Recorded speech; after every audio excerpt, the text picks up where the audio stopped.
Sensational Saturday, everyone. Welcome to another edition of the D Word. Well, it was just Christmas yesterday. Happy after Christmas Day. And we know that everybody has actually celebrated Christmas in a very, very unusual way. As a matter of fact, you would notice also my co host, Carolina Denhard, over there with our guest. And Marie Bramnick, actually, they're practicing social distancing. They are together. Look at that. You We know, are 6 feet apart. yeah, they practice what they preach. That is beautiful. That is a beautiful example. Well, as I've said, my name is Furley Almonte, and this is really going to be a really awesome edition because all of us are, trying to be very happy and merryful during this Christmas season. Unfortunately, domestic violence and criminal activities still happen around us, and it could not be more fitting to have actually a spectacular guest today. Actually, today we are surrounded by greatness in law. Okay, because my co-host Carolina Denhard is a family law, international law attorney. Specialty is divorce, and of course, our guest. Oh my goodness, how can I even introduce her? Because I'm telling you, she has a very very colorful career, and I'd love to read a little bit about her. If I could just pull it. Okay, here you go. Our guest today, Anne Marie Bramnick, is actually okay, wrong screen. Hold on a second. Is actually a criminal lawyer and also a family law attorney. And also, what's really awesome about her is that she had founded the Superior The Family Justice Center. The family. Family Justice Center in Union County. Yes, yes. Let me step in here because I could introduce Amory Bramnick in my sleep, upside down, blindfolded, from another country in a different time zone. This joke. Like so I tried to do a snapshot in here. It's like, okay, I'm not doing a great job, and I know you're a very, very good fit. In live TV, we have to improvise. Just like our cameras wouldn't work today, we had it. We always problem solve, and as lawyers, God knows we always problem solve. But Amory Bramnick is a former prosecutor, is a former family law judge who sat on the domestic violence bench. She's obviously an attorney. She is one of my partners at Linda Berry McCormick, and she is a woman that has not only seen what domestic violence can do to families, but is a solution and a problem solver in that space. Anne Marie is on the Divorce Dynasty platform. She brings a tremendous amount of experience to the platform, but from a holistic perspective. So as lawyers, we are here to roll up our sleeves, take it to court, solve your problem through the court system. Anne Marie looks at it differently. She looks at it from the perspective of what services can we put in place so perhaps you could stay out of the court? What education do you need? How do you get yourself healthy? How do you get yourself balanced? And how do you lead the best life that you can while life around you is falling apart? I will tell you this, when Governor Murphy shut down the state in early March, I think it was March 12th or March 13th, Anne and I were in our office in Westfield, and we took to social media and we said there's going to be a rise in domestic violence because people that were not home together before married are going to now be home together. Whatever they were doing, extramarital affairs, whatever was going on, well, that's going to come to an end. Hotels closed, jobs closed. All of a sudden, people would have to face their issues, their acrimony, and potentially their really bad marriages. And we said, before it gets bad, let's talk about what resources are out there. And hence came Anne Marie's incredible career and resume about the Family Justice Center. So, Furley, with your permission, I would just like Anne Marie to actually tell us from the get-go why she found it so important as a busy lawyer, as a busy mom, to form a center to help others. Most people don't go out there and form family justice centers. This woman actually did. Anne Marie, why? Well, thank you for the incredible introduction, Carolina, and thank you, Furley. So what was happening was that, let me just back up and say that my passion in life, and I am very fortunate to have experienced this, but my passion in life has to do with serving families who have violence and substance abuse in their families. It is hard enough to grow up in the United States of America in general, but it's extremely difficult, and different challenges present themselves when that's going on in your home. And so I came from the position that once I entered college, that, education is important, health is important, all of these other things that you hear politicians talk about is important. But at the end of the day, Nothing is more important than feeling safe inside yourself and safe inside your home. If you don't have that, education doesn't matter. It doesn't take it. Nothing will change that feeling when you walk in the door unless you have some sort of safety. And from my own personal experience and from working in the pathway that I do, that safety has to come from within to then be able to make choices so that you don't have that outside of you.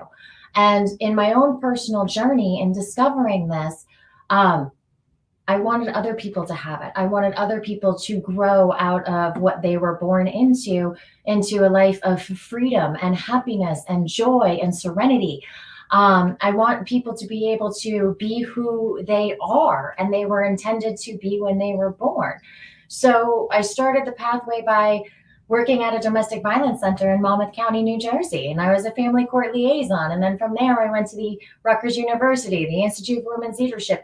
And at the end of the day, participating in, the global campaign to end violence against women, which, by the way, is in November and December. But it is a passion of mine. And what happened was after I'd gone to law school and I had gone to the prosecutor's office in Union County, which was an incredible opportunity and wonderful office to be part of at the time, I started to see that there was a problem with respect to a disconnect between the services that were out there and available for families of violence and for those suffering from substance abuse or those living with substance abuse. There was a disconnect between them and the criminal justice system. And the best example I can give you is that they didn't even call the person that was suffering the same word. In the criminal justice system, they call them the victim. In the social services and mental health and domestic violence world, they call them the survivor. So if we can't even get services that are meant to help these families on the same page about what they're titled, you can imagine the rest of the disconnect that was going on. And so as the supervisor of the domestic violence unit at the time, and I went and I partnered with a bunch of agencies in Union County that although everybody knew each other, people didn't work together in a holistic fashion. And then my first child was born. And in my first child being born, along the lines of the same issue, I didn't want to miss the opportunity to raise my children. And starting a family justice center while being the domestic violence supervisor, busy lawyer, and everything else, my child would suffer. So I took a step back, left the prosecutor's office, worked part-time at a law firm as an attorney, and dedicated my time to starting the Family Justice Center with Grace Park and Jan Lillian. And what resulted after 4 years of a lot of work, a trip to California to the Family Justice Alliance Center, and a lot of really hard work and hard conversations with the sheriff's office, the jail, the prosecutor's office, victim witnesses, and then over in social services, homelessness, financial services, Proceed, which does a lot of it, the Family Success Center, the YWCA of Union County. The Family Justice Center was born to holistically address violence, victims of violence in the criminal justice system, as well as the social services. And that is where the idea of help is healthy in the private world started with Carolina after that was in place. But what happens now at the Family Justice Center is that when somebody comes in to be served, let's say they have a restraining order, let's say, they're not sure if they're being abused, let's say they have a custody situation at home, but they don't know that they're being abused. What happens is that there is an intake that takes place by a specialist to help identify the needs that are there. It's the onus is not on the victim or the survivor. The onus is on the intake worker. And then that onus does not get transferred back to the survivor or victim. It gets transferred onto the service providers where it belongs. Mm-hmm. And the service providers come together as a team to help the family, as opposed to the family trying to navigate a system that they are unfamiliar with. One of the biggest challenges, Furley, that we see in our practice is people coming in and either having a shame where, oh, this is not happening to me, especially in the more affluent towns. Anne-Marie and I were onto something in March where we said that a lot of these women that are potentially stay-at-home moms married to very successful men, who cares what the sector is, but that they would have the shame about them, that they would not want to come out and ask for help because what would their neighbors think? What would the tennis club think? What would my sister think? What would my mother think? And so they were living in this world of abuse, whether psychological or physical, without even realizing. And so we identified through Help is Healthy that part of the journey has to be a conversation about what's really happening to you, and that you should not be ashamed of the fact that you may need help. Because if you don't get that help, Furley, think about what then translates into your children. Your children are watching a loveless marriage, violence at home, somebody cheating, somebody insulting, somebody demeaning.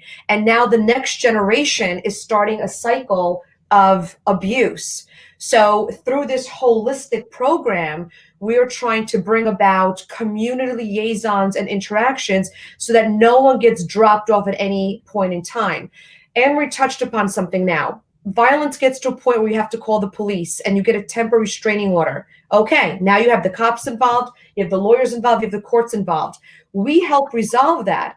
But to your point, that's where the work begins. Mm-hmm. Can you talk about that? Absolutely. One of the concerns that we see all of the time, and actually since the pandemic has started, I have witnessed a lot more financial abuse, especially in the wealthier sectors.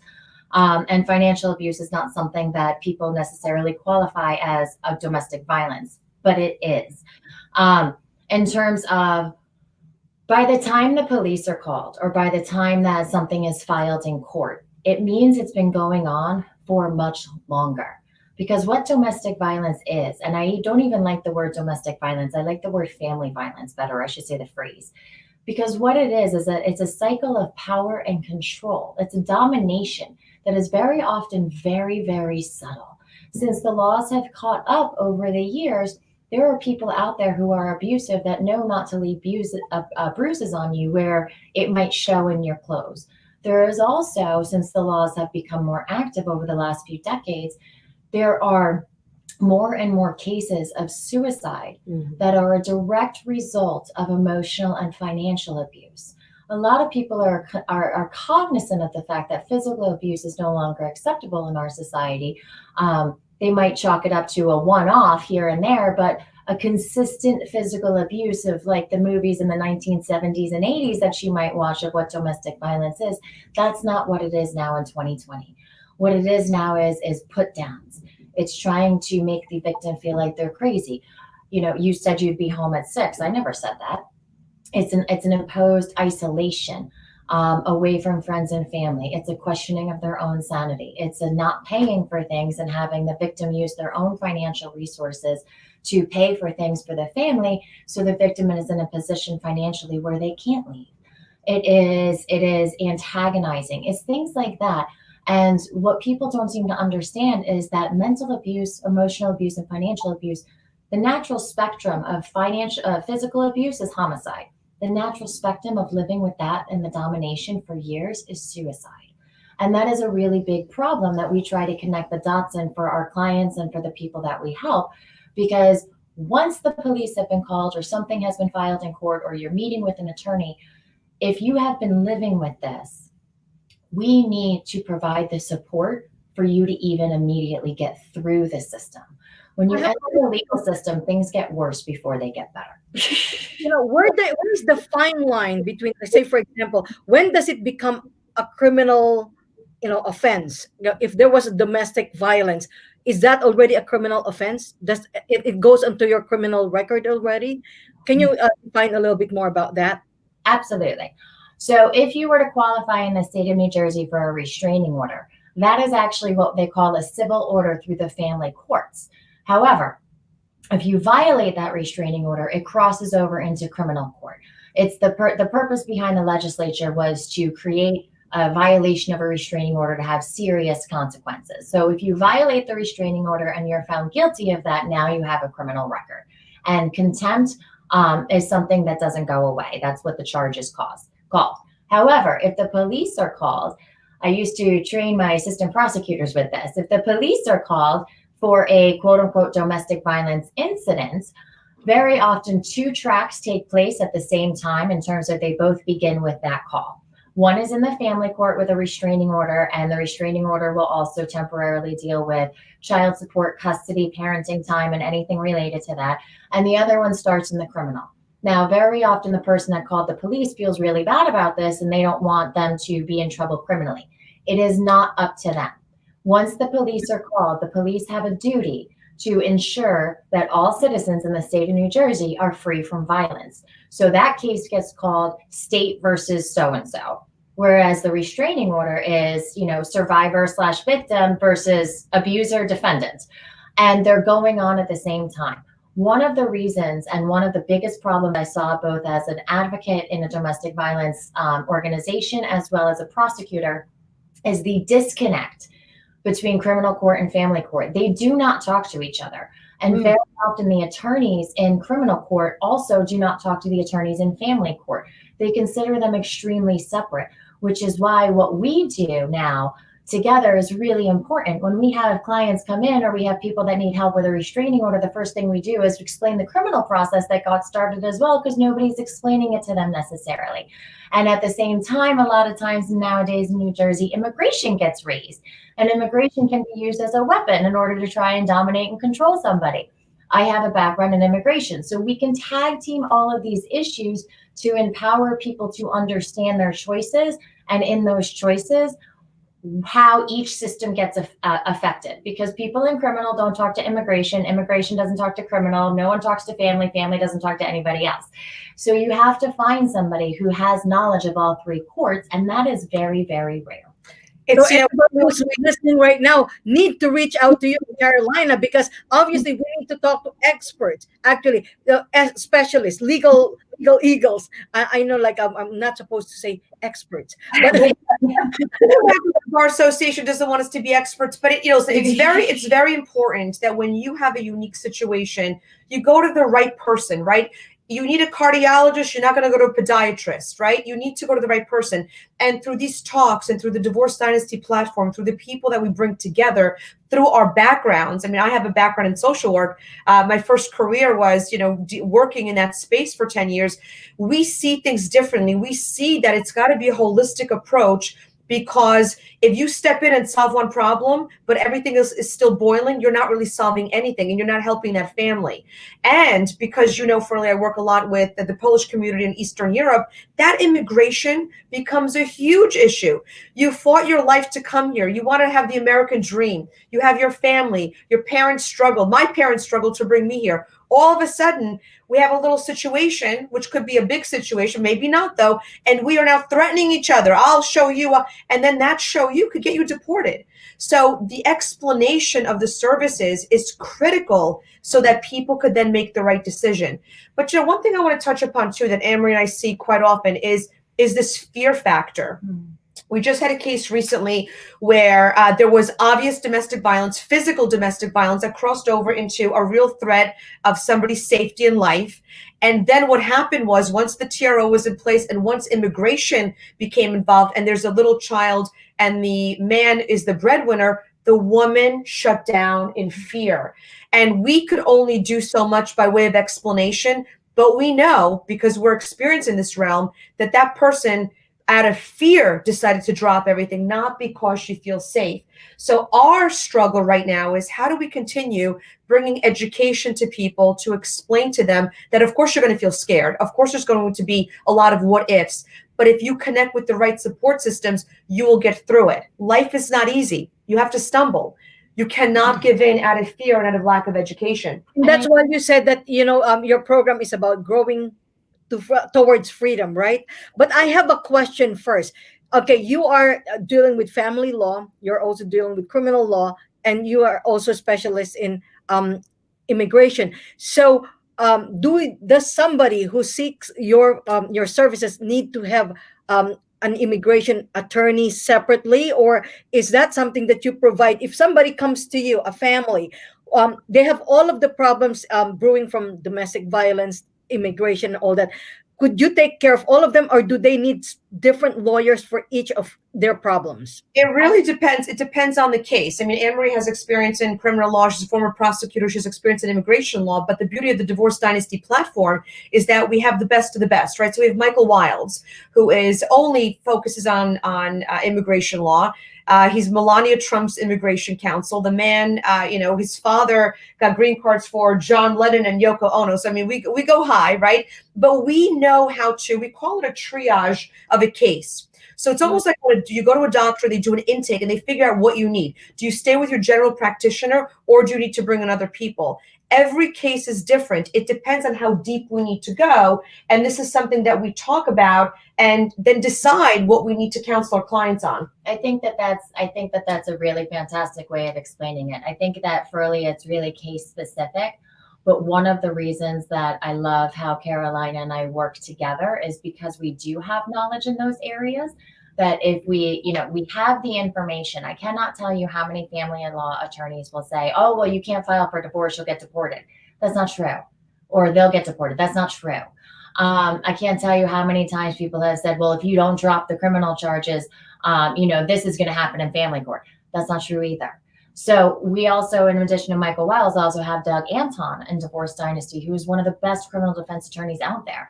Now, are we going to say Doug should go handle, maybe a simple assault in municipal court? Maybe not, but I can definitely do something like that. And I think that's kind of the beauty of Divorce Dynasty is that the vetted professionals that we have, and with the cross knowledge of educating each other, and then with our own personal experiences, we really do a case specific outline of what would be best for you. And then we leave it to, the client's decision.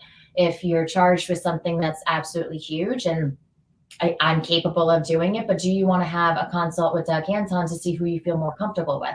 One of the things about hiring an attorney in general also that I like to tell people is you are coming to this person to help save your life, for lack of a better way of putting it, in whatever realm you're asking them for. So one of the things you really need to look at is, can you trust them with everything in your heart and in your mind?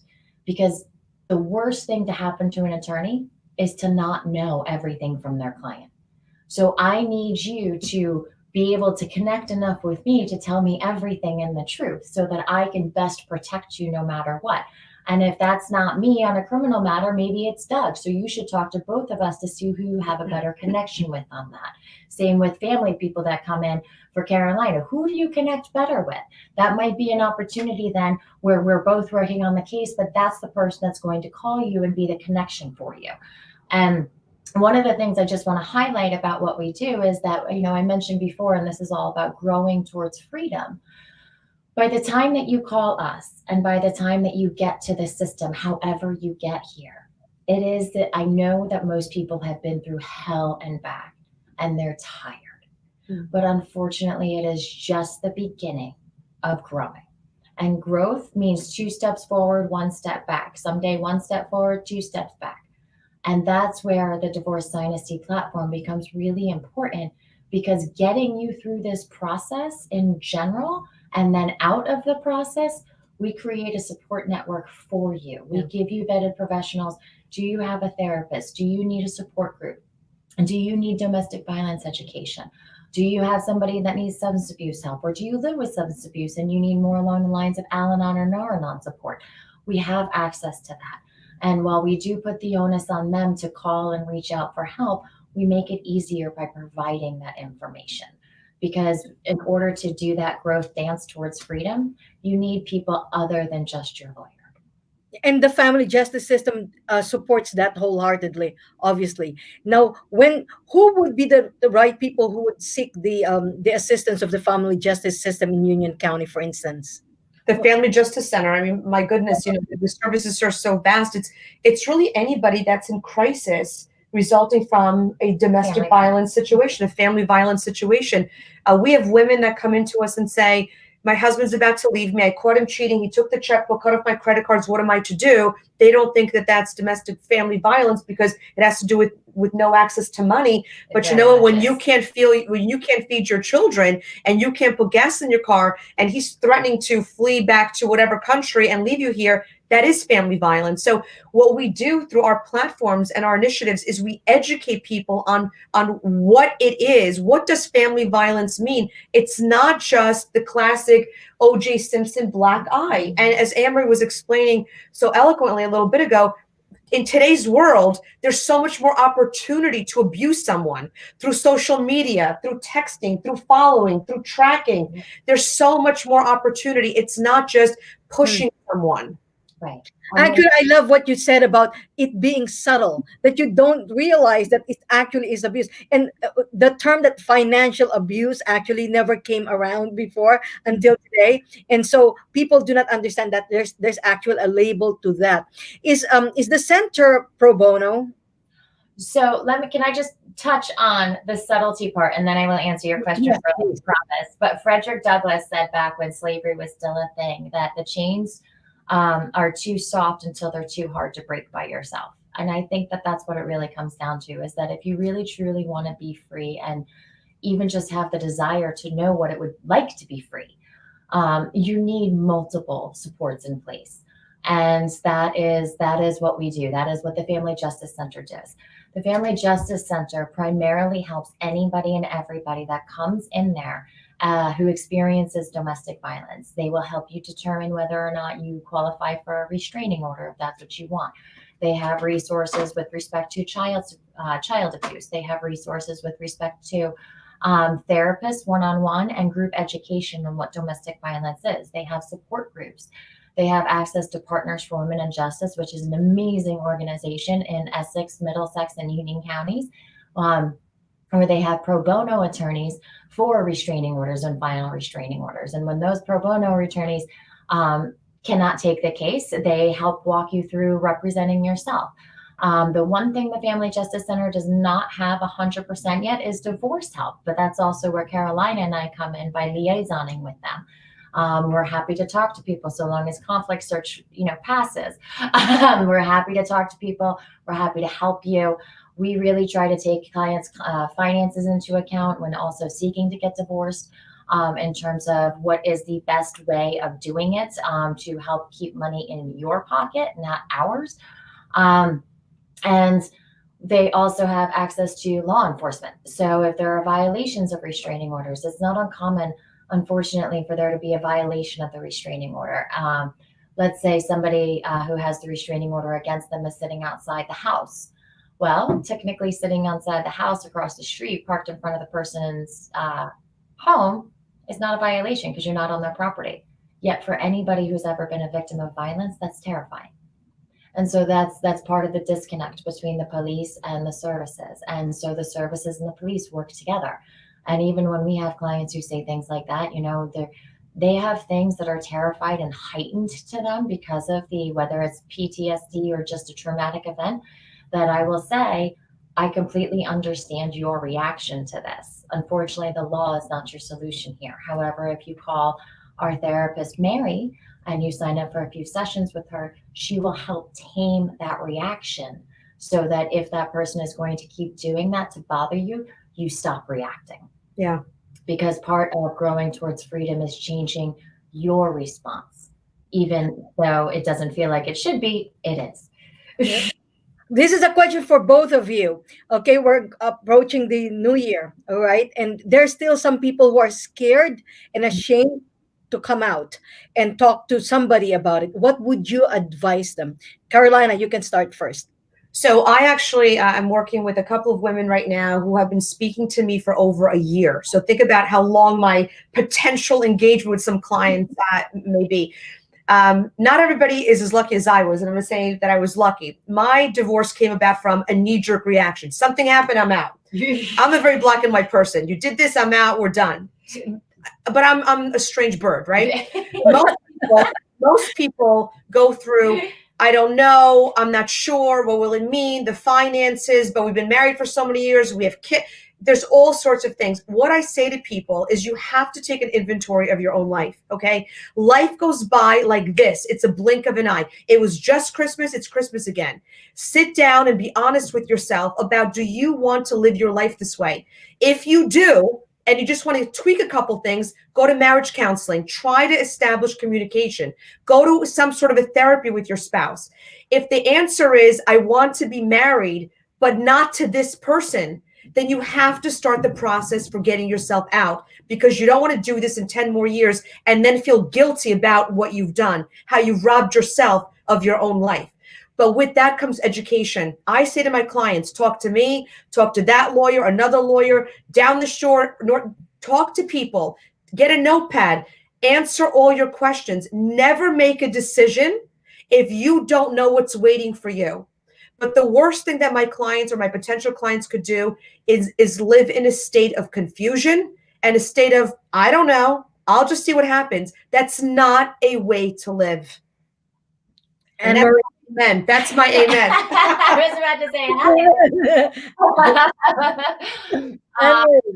I would say, and I think that this is going to be the perfect example of how her and I approach things differently. I wholeheartedly agree with Carolina 100%. But one of the things I love about working with her is that we have two different approaches, so we can catch almost anybody. What I would say is that find somebody that you trust. The money will come later. If you don't have a trusted therapist, you need one. You don't need marriage counseling. You need one. If you have, need an attorney to talk to, schedule a consultation. Call us. We'll do a consultation. Somebody who holds that privilege that that they hold and will not tell anybody, who can be your sounding board of what you want. A lot of people don't want to get divorced. They want it to just be different. But what's realistic? And inside your own mind, by yourself, you're not going to figure that out. That's not my experience. I need sounding boards. So I will sit and I will talk it through and I will take notes. And then I will go home and I will think about it. And then I will go back the next week. And that is my process. And doing something like that, you'll know. Because in choosing to get divorced, it's a hard thing. And when it comes to domestic violence or family violence in general, the basis of family violence and its entire cycle is the fact that you've lost the power to choose. Nobody chooses to stay. So this is the beginning of employing your power of choice. And you don't want to do it with the person that you're questioning whether or not they're abusing you. You want to do it with somebody who's safe. And as you go through that, if you make the choice through that process, yes, I want to work on it, then marriage counseling might be a good idea. But one of the things that anybody who's ever worked at a domestic violence center will tell you is that marriage counseling without individual counseling becomes another forum for abuse. Because the person who is the abuser will sit there and just get that third party to be on their side, and you will feel more crazy when you leave. The process starts within, including whether you're going to save the marriage or end the marriage. It starts within. And that's why it's a process. Okay. I'm going to alter my answer just a slight. See, I learn, right? Because I agree. You have to get to the core of why you're allowing someone to either abuse you emotionally or physically, or why you keep coming back to something that doesn't work. That's you. That's your work, right? So yes, I do agree. I think that we are a tremendous resource for people that have questions. We are here. We offer consultations through Divorce Dynasty that are complimentary. If you mention Divorce Dynasty, we will meet with you. And it starts with a conversation maybe today. You may not call us till next August, but you have to start somewhere if something's off and something doesn't feel right. So Divorce Dynasty here. My goodness, I love your pearls of wisdom. I love the introspection, like the self-reflection, about making choices, about finding a sounding board in you, your geniuses in justice, of course. And I love the fact that you're very, heart-centered, because you talk about being holistic in your approach. And that is incredible, because it's not all about like, oh, these are the laws and then this is what you need to do. No, you actually see them as people, and that is very, very important. So if there's anybody out there looking, like whether you're contemplating divorce or you're just looking to repair your marriage and want to be able to grow into freedom, like grow towards freedom, my goodness, the first step is, of course, to speak with somebody who's going to be completely objective with what they're going to share with you, and also has the heart to understand. They have, they don't only have the knowledge, the skills, the expertise, the experience, but they also have the heart that listens. So I'm sure that this is going to open so many eyes and hearts out there to begin to unleash, uncage yourselves from this prison that you've set yourself in, whether it's self-imposed or imposed by others through abuse, right? And so, any parting words before we close?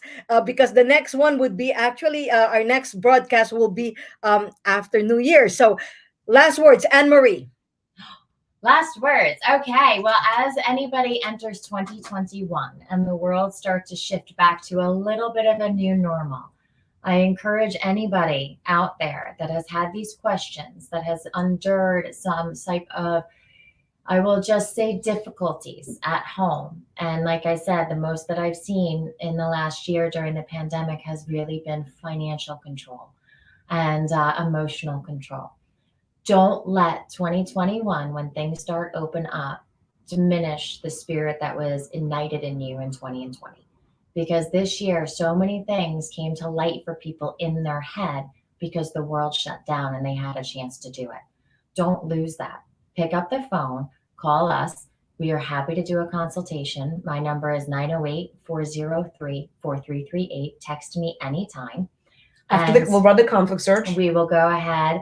Well, when you text me, we run the conflict search, but we will go ahead and we will just answer questions. Or if we can't answer them, we'll put you in touch with somebody who can. But this is a process. So like Carolina said, even if you call now, you might not call back for 2 years, and that's okay. But at least you have the information to keep that light bulb on. My words of wisdom, which are really the way that I live my own life, is you have to trust your gut instinct. We have a greater energy and a greater power inside of us. And although we are evolved, we are human beings, we have choice, we have think, we cry, we react. There's a voice inside of you that tells you when something's off. If you feel somebody's cheating on you, if you feel that you're being exploited in some way, if you feel that something's just off, explore it. Don't bury it. Don't bury it with wine. Don't bury it with cigarettes. Don't bury it with too much shopping. Don't bury it with bad behavior. Address it. And as scary as that may be, that journey, when you figure out what that little intuition is, that will be your next chapter. May not be divorce. It may be something else, but please follow your gut instinct. Listen to that voice inside of you. What's your phone number, Carolina? 973-309-4473. We are available. As Anne-Marie mentioned, we will run the conflict search. If there's a conflict, we can't speak with you, we will refer you out. But most importantly, we are here to continue a movement. These are our careers, these are our lives, but it also comes from a place of experience. We all have gone through our respective situations, and I believe that a personal experience feeds your passion, and your passion feeds change. So we're the real deal. We're here to help you. Well, thank you so much, Caroline and Anne Marie. My goodness, I'm sure so many people are so inspired to actually take action. Listen, when you think about life transitions such as this, divorce, domestic violence, whatever it may be, this is not a do-it-yourself type of situation. No. You need people who do care, who are experts, specialists in their fields. Like when you go to your doctor, just to reiterate what Carolina said, you go to a general practitioner, but at the same time, you also are being farmed out to those people who specialize in other things that you may need. So we are right behind you. We are here to support you. We're here to listen. So just make the phone call. There is no obligation for a conversation. The rest is up to you. The ball is on your corner. Make it change. Make a change. You know what they say, right? Life does not change by you not making a choice. So you have to find it in you. It's not all about chance. Well, 2021 is going to open up new doors for us in new normal, and hopefully we have grown so much from 2020. And Divorce Dynasty is always there for you. we have vetted professionals from all different specs of in the industry that will support you in your growth. So our movement is towards growth, and it's holistic in every spectacular way. May the lessons we learned from 2020 bring us to the new beginnings that we all deserve in 2021. Until then, stay safe and stay well and stay healthy. Okay, bye bye. Thank Happy you. New Year. Happy New Year. Merry Christmas. Happy Hanukkah. What was that? All the best to everybody. Yeah, all of us. Happy holidays from the divorce dynasty and from the Thank you. divorce. Till then, this is Chloe Almonte. Thank you, Carolina. Thank you, Anne Marie. Hope to see you soon. Bye bye. Yeah. Yeah.